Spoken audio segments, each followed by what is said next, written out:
देशातील करोडो कर्मचारी आणि पेन्शन धारकांसाठी श्री किरण राजाराम जाधव यांच्याकडून एक बॉम्बे हायकोर्टमध्ये कोर्ट केस चालू होती आणि या केसवर निर्णय देताना बॉम्बे हायकोर्टने कर्मचाऱ्याच्या किंवा पेन्शन धारकांच्या बाजूने निर्णय दिलेला आहे। नेमका निर्णय काय आहे तर त्यांनी सांगितलेलं आहे की जे पीएफ धारक आहेत किंवा पेन्शनर्स आहेत, या पेन्शनर्सला जो पीएफ मिळतो, पीएफ क्लेम केला जातो, तेव्हा जे पीएफ साठी रेकॉर्ड ठेवलं जातं ते रेकॉर्ड काही गलत झालं, चुकीचं झालं तर त्याचा दोष हा पेन्शन धारकांना किंवा पीएफ धारकांना, कर्मचाऱ्यांना द्यायचा नाही, तर त्याचा दोष हा कंपनीचा आहे। त्यामुळे पीएफ धारकांचा क्लेम कुठेही तुम्ही अडवू शकत नाही, पीएफ धारकांना पेन्शन पासून वंचित ठेवू शकत नाही, पेन्शनर्सला पेन्शन पासून वंचित ठेवू शकत नाही, कर्मचाऱ्यांना पेन्शन पासून वंचित ठेवू शकत नाही। नेमका हा निर्णय काय आहे, काय होती ही केस किंवा EPS 95 पेन्शन धारकांची जी पेन्शन आहे ते तुम्ही का रोखू शकत नाही, याचे काही पुरावे आहेत, ते सुद्धा आपण डिटेलमध्ये आजच्या व्हिडिओमधून पाहणार आहोत।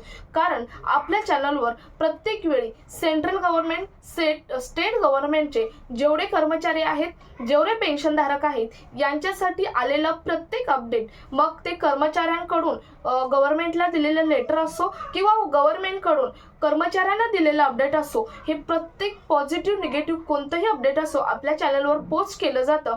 त्यामुळे चॅनलवर नवीन असाल तर चॅनलला आत्ताच सबस्क्राईब करून शेजारील बेल आयकॉन सुद्धा ऑन करून ठेवा, म्हणजे पुढील अपडेटचं नोटिफिकेशन तुम्हाला सर्वात पहिल्यांदा येत राहील। तर नेमका हा निर्णय काय आहे पाहूयात। तर नमस्कार, मी पूनम आणि तुम्ही पाहत आहात पुन्हा एक नवीन अपडेट। तर बघा, कर्मचारी आणि पेन्शन धारकांसाठी EPF पेन्शन संदर्भात एक मोठी अपडेट समोर आलेली आहे। काय हे बघा, बॉम्बे हायकोर्टने सक्त सांगितलेलं आहे की कोणत्याही कंपनीने पीएफ संदर्भात जरुरी रेकॉर्ड योग्य पद्धतीने ठेवले नाही तर त्याचा दोष तुम्ही त्या संबंधित कर्मचारी किंवा पेन्शन धारकांना देऊ शकत नाही किंवा अशा कर्मचाऱ्यांना पेन्शन पासून, पीएफ क्लेम पासून तुम्ही वंचित ठेवू शकत नाही। यावरती EPFO बरोबर एक वाद चालू होता, ज्यांचं नाव आहे किरण राजाराम जाधव यांचा हा वाद होता आणि या वादावर बॉम्बे हायकोर्टने हा निर्णय, महत्त्वाचा निर्णय दिलेला आहे। तर बघा, नेमका फैसला काय होता तर यामध्ये काय सांगितलेलं आहे बघा, रेकॉर्ड मेंटेन करण्याची जबाबदारी ही नियोक्त्यांची आहे असं सांगितलेलं आहे बॉम्बे हायकोर्टने। त्यानंतर फॉर्म 6A सांभाळणे ही जिम्मेदारी कंपनीची आहे। तसेच पीएफ क्लेम करताना फक्त फॉर्म 6A वरतीच ठाम राहू शकत नाही, म्हणजे जेव्हा पीएफ अधिकारी तुमचा पीएफ क्लेम करेल तेव्हा फक्त तुम्हाला सक्तीचं एकच डॉक्युमेंट द्या आणि मगच तुमचा पीएफ क्लेम होईल किंवा तुमची पेन्शन पुढे कंटिन्यू होईल, असं कोणताही पीएफ अधिकारी किंवा EPFO म्हणू शकत नाही। कारण यासाठी बाकीचे सुद्धा डॉक्युमेंट्स, कागदपत्रे पुरावा होऊ शकतात असा बॉम्बे हायकोर्टने निर्णय दिलेला आहे। त्यामध्ये कोणती कागदपत्रे आहेत तर त्यातील पहिलं कागदपत्र आहे फॉर्म 3A सुद्धा चालू शकतो, फक्त 6A वरतीच तुम्ही पीएफ क्लेम करू शकत नाही किंवा पेन्शन पुढे कंटिन्यू ठेवू शकत नाही। तर त्यावरती दुसरी कागदपत्रे म्हणजे फॉर्म 3A सुद्धा चालू शकतो। तसेच EPF अकाउंट स्टेटमेंट हे सुद्धा चालू शकतं किंवा जॉईंट ऍप्लिकेशन असेल ते सुद्धा चालू शकतं किंवा नियुक्ता कन्फर्मेशन हे सुद्धा चालू शकतं किंवा तुमचं त्या संबंधित कंपनीतील जॉईनिंग आणि एक्झिट लेटर सुद्धा चालू शकतो।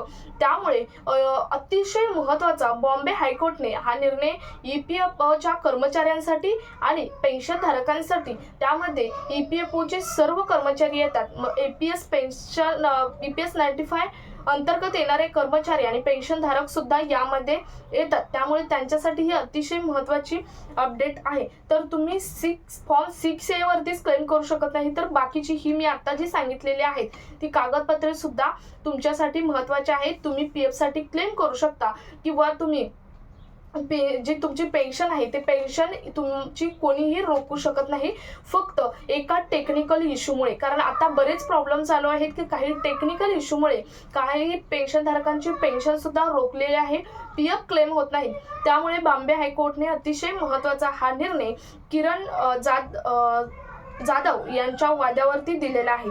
7.5 करोड पेन्शनरसाठी ही अतिशय महत्त्वाची आणि आनंदाची बातमी आहे. यावर बॉम्बे हायकोर्टने म्हटले आहे की आपण इतक्याशा छोट्या गोष्टीचं निमित्त लावून पेन्शनधारकांची पेन्शन रोखू शकत नाही किंवा PF क्लेम करणाऱ्यांचा PF हा तुम्ही रोखू शकत नाही. आता EPS 95 पेन्शनधारकांसाठी एक अतिशय महत्त्वाची अपडेट आहे.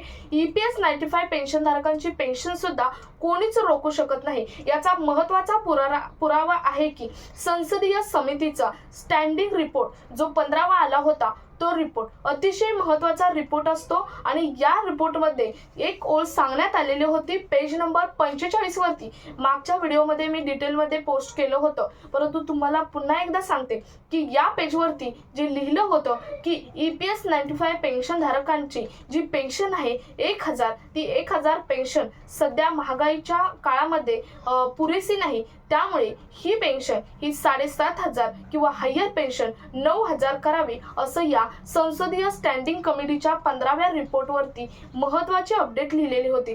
त्यामुळे आता EPS 95 पेन्शनधारकांची जी पेन्शन आहे ती कोणीच रोखू शकत नाही. त्यातल्या त्यात काल एक आपण अपडेट पाहिलं होतं 2 एप्रिल 2026 जे आपल्या राज्य श्रम मंत्री सुश्री शोभा करंदीजी यांनी दिलेलं अतिशय गलत स्टेटमेंट असावं मला वाटतं, कारण मी कालचा व्हिडिओ पोस्ट केला होता त्याच्याखाली ज्या कमेंट्स होत्या ती मी वाचलेल्या आहेत. कारण या कमेंट्सवरूनच कळतं की कोणालाही पेन्शन ही 2000च्या वरती नाही. काही बऱ्याच EPS 95 पेन्शनधारकांनी कमेंटमध्ये आपल्या मिळणारी पेन्शन जी आपल्याला आहे ती लिहिलेली होती, परंतु 2 एप्रिलच्या संसदीय जे आपलं लोकसभा आणि राज्यसभा चालू होतं या प्रश्नामध्ये 44 ते 26 काहीतरी प्रश्न होता. त्या प्रश्नावरती उत्तर देताना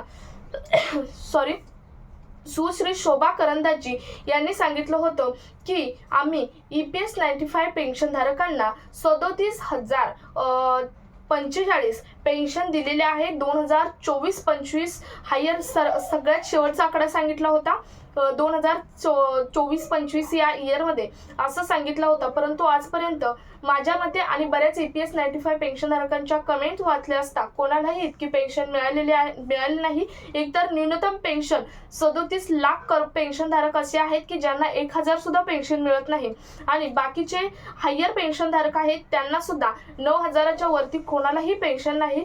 कारण बऱ्याच EPS 95 पेन्शनधारकांनी कमेंट्स टाकल्या होत्या त्यावरून तर हे समजते की इतकी पेन्शन कुणालाच नाही. परंतु हा कशाचा बेस आहे फक्त त्या श्रम मंत्र्यांनाच माहीत. त्याचं एक्सप्लेनेशन पुढे त्या देतीलच, कारण आता बऱ्याच संघटनांनी त्यावर रिप्लाय म्हणून बरेच लेखी स्वरूपाची लेटर सुद्धा वित्त मंत्रालयाकडे म्हणजेच मंत्रालयाकडे दिले आहेत. त्याचा लवकरच आल्या होत्या. चॅनल पहिल्यांदा पोस्ट केला जाईल, त्यामुळे चॅनलवर नवीन असाल तर चॅनलला सबस्क्राईब करा. तुमच्या काही डाऊट असेल तर कमेंटमध्ये मी जरूर नोंदवू शकता, कारण आपल्या कमेंट्स आपण नेक्स्ट व्हिडिओ असतो त्यामुळे कमेंट जरूर नोंदवता. हा जास्तीत जास्त EPS 95 पेन्शनधारक तसेच कर्मचाऱ्यांपर्यंत शेअर करा. भेटूयात पुढच्या एका नवीन अपडेट सोबत. तोपर्यंत धन्यवाद.